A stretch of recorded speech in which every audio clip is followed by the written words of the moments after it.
उन्हीं को हम जिम्मेदार खड़ा करते हैं, क्योंकि अगर वो इशारा दे दें तो निकल जाएगा। अस्सलाम वालेकुम टू एवरीवन, कैसे हैं आप सब। मेरा नाम है जया मानी। अस्सलाम वालेकुम दोस्तों, कैसे हैं आप सब लोग, खैरियत से हैं। स्वागत हो गया भाई आप सब लोगों का हमारे चैनल पर। तो आज की वीडियो बहुत ज़बरदस्त होने वाली है। टाइटल तो मैंने पढ़ा नहीं, लेकिन चले पढ़ लेते हैं। असदुद्दीन ओवैसी साहब ऑन GNU वायलेंस है विद अंजना ओम कश्यप, यही आई थिंक, ठीक है। तो भाई बहुत ज़बरदस्त वीडियो होने वाली है। मैं कर लेता हूँ। हाँ, कंप्यूटर की आई थिंक ब्राइटनेस जो है वो ऑफ हुई थी। हाँ, ये अब ऑन हो गया। तो भाई बहुत ज़बरदस्त वीडियो होने वाली है। स्वागत हो गया आप सब लोगों का बहुत बहुत हमारे चैनल पर। मेरा नाम है उस्मान, नाम तो सुना ही होगा आप लोगों ने। तो भाई आज वीडियो बहुत ज़बरदस्त होने वाली है। जब आता है गोदी मीडिया सामने तो भाई उनकी पैंट बजाने के लिए कौन आ जाता है जी?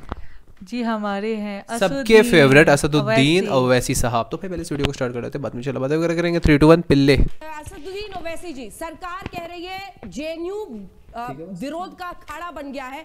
संबित पात्रा कह रहे हैं कि वहां पर देश विरोधी नारे लगते हैं। आप जल्दबाजी में कह रहे हैं कि ABVP के स्टूडेंट्स से सरकार कार्रवाई नहीं कर रही है, पुलिस उनको बचा रही है। क्या तर्क है इसके पीछे? अभी ये खबर आई है कि दिल्ली पुलिस ये कह रही है कि हमारे पास CCTV रिकॉर्डिंग्स नहीं है। जो गुंडे, एंटी नेशनल बुजदिल लोग अपने चेहरों पर नकाब लगाकर घुसे थे, जो इलीगल ट्रेसपास था, दिल्ली पुलिस कह रही है कि सर्वर डैमेज हो गया। मैं दिल्ली पुलिस से जानना चाह रहा हूं कि भाई साहब, प्रधानमंत्री की नीस का पर्स चोरी हो गया था तो 700 पुलिस वाले 200 CCTV कैमरा इस्तेमाल करके प्रधानमंत्री के नीस का पर्स आपने 2 दिन में दिला दिया। इसीलिए मैं कह रहा हूं मैडम कि ये तमाम के तमाम ये जो एंटी नेशनल गुंडा एलिमेंट्स जो क्रिमिनल ट्रेसपास के JNU में, ये तमाम के तमाम ABVP के हैं और इनको मालूम कि हमारे सैया जो हैं वो पावर में है, उनको बचाएंगे। आप ये बताइए कि इतना बड़ा इंसिडेंट हो गया पूरे देश में और पूरे इंटरनेशनल लेवल पर मोदी सरकार की बदनामी हो रही है, आप ये भी नहीं पकड़ते हैं लोगों को। अच्छा मैडम, इसकी एक और मिसाल देता हूँ। दिल्ली में सीलमपुर में और आपके दरियागंज में गड़बड़ हुई, वायलेंस हुआ, मैं उसको कंडेम करता हूँ। धनाधन गिरफ्तारी एक साथ, यहां पर कोई गिरफ्तारी नहीं। और जो प्रेसिडेंट है JNU की, उस लड़की पर सर पर चोट आई 18 टाके, उसके ऊपर केस। 19 लोग जो जख्मी हैं, सबके सर और हाथ पर चोट आई है। मकसद क्या था कि इनकी जान लेना, अटेम्प्ट टू मर्डर हो सकता है ये, मगर वो भी कुछ नहीं। अरे आप बचा क्यों रहे लोगों को, बचा क्यों रहे लोगों को? और ये सब इसलिए अब अचानक आप देखते हैं कल से कोई एक हिंदू संगठन का एक जोकर खड़ा हो गया, कहता है कि हमने किया। ये तो संघ की पुरानी गवर्नमेंट की पुरानी पॉलिसी BJP की, जब उन पर बदनामी होगी तो किसी और को खड़ा कर दो, एक ट्रोजन हॉर्स को। तो इसीलिए मैं कह रहा हूं कि ये सरकार की राज सपोर्ट इन लोगों को हासिल है, वरना अब तक तो गिरफ्तारियां पेश आ जाती। गंभीर ये इनका पैटर्न ये है मैडम कि ये यूनिवर्सिटी हो, जामिया हो, AMU हो, यहां पर आज भी BJP के खिलाफ आवाज उठती है, जो डेमोक्रेटिक राइट है। तो जामिया में जो काम मॉब नहीं कर सकती थी, उससे पुलिस से करवा दिया और वो बच्चे की आंख चले गई, गर्ल्स हॉस्टल में घुसकर मारा गया। यहाँ पर मॉब को घुसा दिया क्योंकि पुलिस काम नहीं कर सकती है। ठीक है वैसे साहब, इसी पे वैसे जी मुझे ये बताइए, पुलिस घुसे तो प्रॉब्लम, जामिया में यही एक इशू आपने सबसे ज्यादा रेज, पुलिस कैसे घुस गई कॉलेज कैंपस में? और यहाँ पर जब पुलिस ने कहा कि जब तक हमें लिखित चिट्ठी नहीं एडमिनिस्ट्रेशन की तरफ से मिलता है हम नहीं घुसेंगे, तो आप कह रहे हैं पुलिस क्यों नहीं गई? पुलिस घुसे तो प्रॉब्लम, नहीं घुसे तो प्रॉब्लम। ओवैसी जी, मैडम आपका सवाल बड़ा वाजबी है। इसका हकीकी जवाब यह है कि चलिए आपने जो सवाल किया सरकार की जो कह रही है मान लेते हैं, मगर जब कोई किसी को मार कर निकलता है, किसी के सर को फोड़ता है और गर्ल्स हॉस्टल में घुसकर पूरा डैमेज करता है और फिर साबरमती हॉस्टल में घुसकर कश्मीरियों के रूम्स को रैंसैक करता है, पुलिस के सामने निकलते हैं, पुलिस के सामने से निकलते हैं और पुलिस उनको सेफ पैसेज देती है। अरे भाई कम से कम वहां तो अप्रीहेंड करते। अच्छा दूसरी बात, पुलिस को यह बताइए कि घुसे कैसा वो लोग स्टेडियम के रास्ते से, पुलिस को नहीं मालूम था। और जामिया में, अलीगढ़ में, तो ये तो बाद में स्टोरी क्रिएट की गई कि अलीगढ़ में VC ने लिख कर दिया कि भाई रीजनेबल फोर्स इस्तेमाल करो। जामिया के प्रॉक्टर ने कह दिया कि हमने तो इजाजत नहीं दी पुलिस को। यहां पर भी एक कॉन्ट्रडिक्शन है सर। जामिया के प्रॉक्टर ने कहा कि हम इजाजत नहीं दी और पुलिस घुस गई। नहीं। अरे पुलिस को कौन रोक सकता है जब आपको एप्रीहेंशन लग रहा है? अच्छा, लड़कियां फोन कर रही हैं, क्विक रिएक्शन टीम को लड़कियां फोन कर रही हैं कि आप एक्ट ही नहीं करते, क्या मरने का इंतजार कर रहे थे? मुझे ये बताइए कि आपका स्टैंड क्या है, पुलिस जाए या नहीं जाए, आपका स्टैंड क्या है? फिर मैं आ रही हूं आपके पास, स्टैंड क्या है आपका? पुलिस जाए या नहीं जाए यूनिवर्सिटी के अंदर?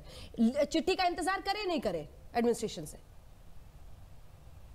मेरा सबसे पहला स्टैंड ये है कि चाहे जामिया हो, अलीगढ़ मुस्लिम यूनिवर्सिटी हो, जेएनयू हो, यहाँ के वाइस चांसलरों में अगर शर्म और हया जिंदा है और वो इस्तीफा दें, क्योंकि अगर कोई लड़का और लड़की पढ़ने जाता है तो वाइस चांसलर उनके माँ बाप होते हैं।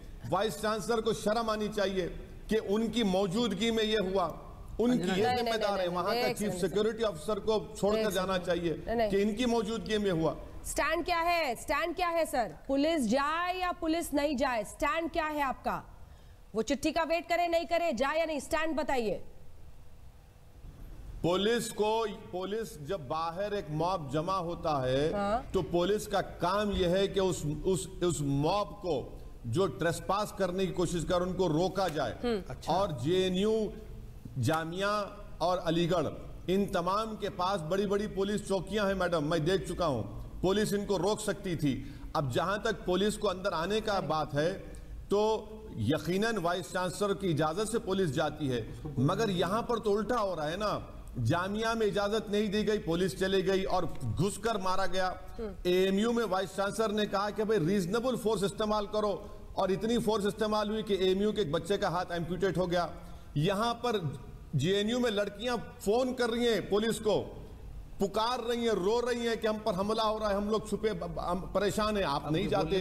और मार कर ये गुंडे निकलते हैं एबीवीपी के, और पुलिस उनको सेफ पैसेज देती है। ये क्या हो रहा है? ये तो जो मॉब लिंचिंग गांव में होती थी भारत में हमारे, अब तो शहर में होना शुरू हो गई। और वो भी जे इशारे पर काम कर रही है पुलिस। क्या आरोप है आपका?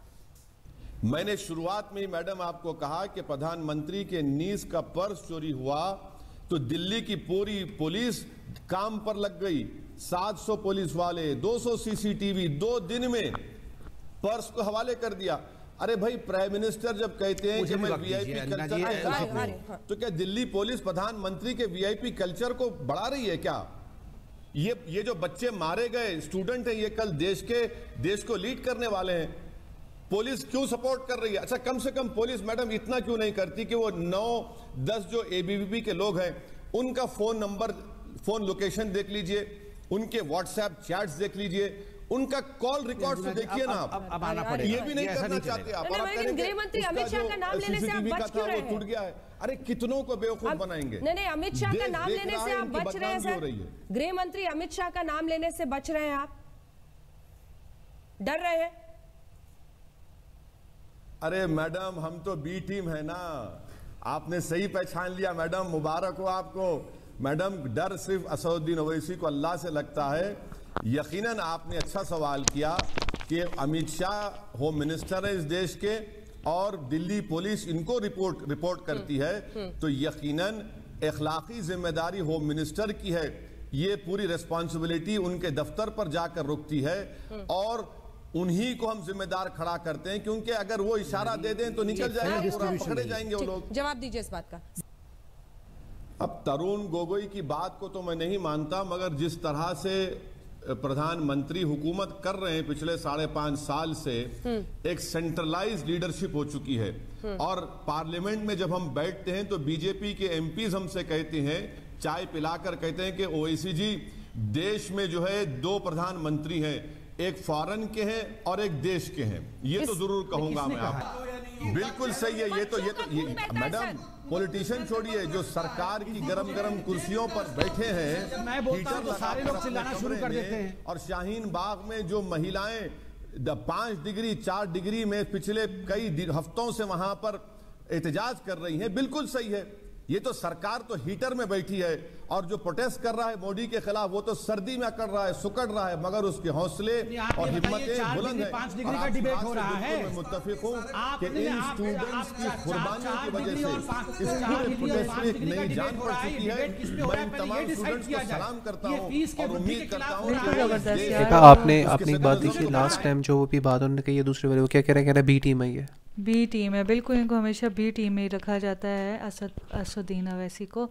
और जो कॉर्नर वाले भैया हैं वो उनकी तो मुंह से बात ही नहीं निकल रही थी भाई वो तो सही उछल रहे थे, वो कह रहे थे कि यार मुझे तो बोला ही नहीं जा रहा है। मैं देखिए यही बात कर रहा था कि असदुद्दीन साहब जब आते हैं ना तो बहुत इस तरह की बातें करते हैं ना कि बंदा मतलब उनके आगे टिक नहीं सकता। और बिल्कुल वो जो कॉर्नर वाले बंदे थे उनकी तो बिल्कुल बोलती ही बंद हो गई थी। भाई वो तो होनी चाहिए ना। अभी देखिए वो कह रहे हैं कि पुलिस को आना चाहिए या नहीं आना चाहिए। अब अमित शाह की बात हुई तो कह रहे हैं आपने तो मुझे बी टीम ठहरा दी है कि भाई मैं अमित शाह का दोस्त हूँ, अमित शाह के साथ हूँ, ठीक है। और बात देखी जाए तो अभी भी जो रिसेंटली जो इंडिया में हो रहा है कि वो देखा जाए तो उनके नारे लग रहे हैं, कभी मस्जिद के आगे वो नाम लिखा जा रहा है, कभी मस्जिद की दीवारों पे नेम लिखा जा रहा है, हिंदू जो कर रहे हैं, ठीक है। तो एक बात बताऊं, कुछ भी नहीं होता भाई इन चीज़ों से, सच बात बताऊं तो कुछ भी नहीं होता। ये सब ऐसी ही ऐसी बातें हैं, मतलब इनसे करने से ना मुसलमानों के दिल से ईमान नहीं जा सकता। सिर्फ और सिर्फ आप लोगों का जो इखलाक है ना वो टूट जाएगा। मतलब लोग कहेंगे यार देखो हिंदुत्व इतनी गलत है, मतलब इतना गलत कर रहे हैं देखा जाए तो।